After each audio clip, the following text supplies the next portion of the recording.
Hi everyone! The purpose of this video is to explain the timing of the Shim Sham break. I'll break down the timing in terms of mathematical subdivisions. To do that, I will show a visual breakdown of the timing, then play the rhythm for you generated by a computer program. I'll go on to explore other potential models of the rhythm to see what they would sound like and essentially disprove additional ways of counting the Shim Sham break.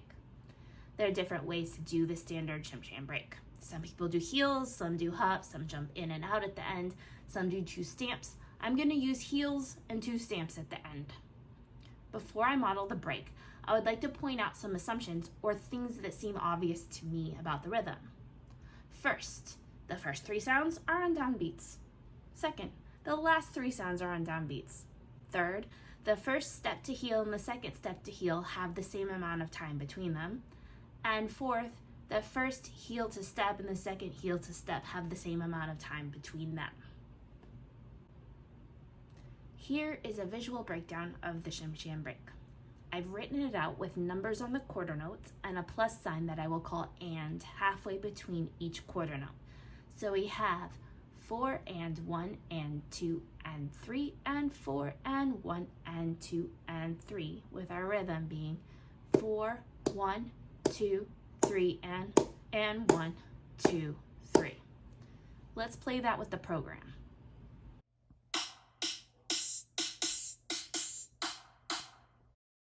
One more time.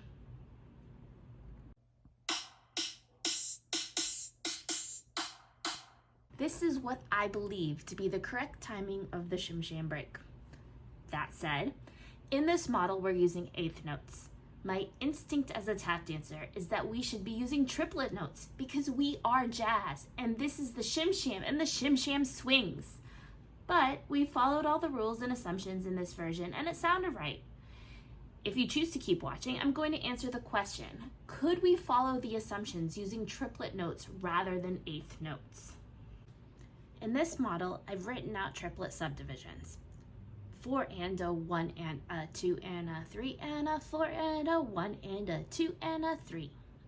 We will do the stamp on 4, toe on 1, and heel on 3, the same as the last one, but we're going to move the step to after 3 and the second heel to before 1. Then we stamp on the last 2 and 3. Here's what it sounds like.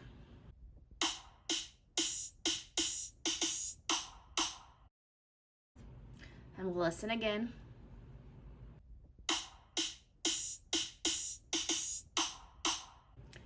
So in that one, we violated the premise that there is the same amount of time between each heel to step, and it sounded funny. For our third model, let's fix that. We will keep the triplet subdivisions, stamp on 4, toe on 1, and step on 2.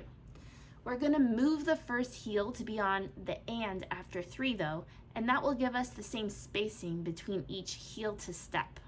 Let's listen.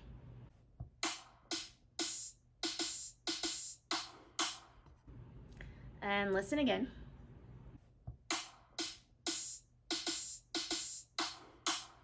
Okay, it sounds a little bit stilted and not quite right. So let's try something else. What if it isn't that simple and we should actually be dividing each quarter note into 6 subdivisions instead of 3 and playing some of those notes? Here we will try stamping on 4, toe on 1, step on 2, heel on the first division after 3, then we'll step halfway between 3 and 4. The second heel will be 2 subdivisions before the 1, and we will put the third step on the 1.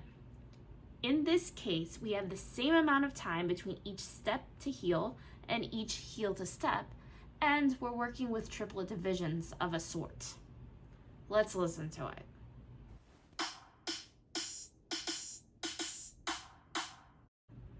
And we'll listen again.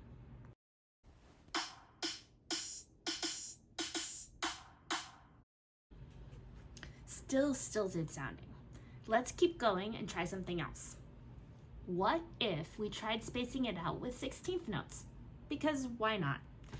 So we have 4E and a 1E and a 2E and a 3E and a 4E and a 1E and a 2E and a 3. We're going to keep the first heel after the 3, because to me the space between the first step and the first heel feels like it could be longer. So heel on the E after 3, step on and, heel on step on 1. So it's spaced out correctly based on our assumptions. Let's listen.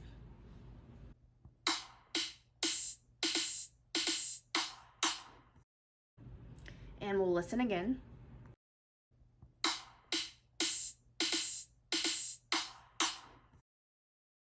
All right, that's not it.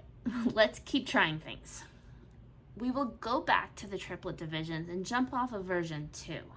We're going to fix the problem in 2 where the 2 heel to step times were different. The first heel will be on 3 and the second step will be on same as before. The second heel will be on and though instead of This gives us the problem of the 2 step to heel times being different. But let's listen to it.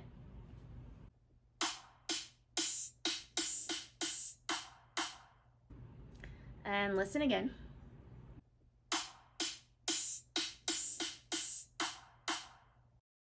Okay, let's try one last version. We're gonna stick with the triplet divisions and move the steps around again to have the first heel on 3 and then the same distance between both step heels and both heel to steps. This puts our last step on the and after 1 rather than on the 1. We think it should be on the 1 based on my assumptions, but let's try it because it's the last option using triplet divisions and we're tap dancers, so we like triplets. Let's take a listen.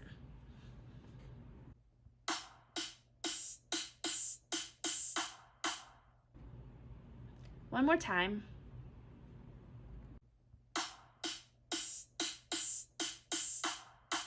Okay, so we've run out of options. Well, not strictly true. We could keep making smaller and smaller divisions and trying to make it work if we wanted to, but this is enough anyway to convince me to stick with the 8th notes.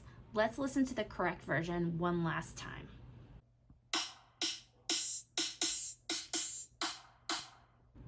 One last listen.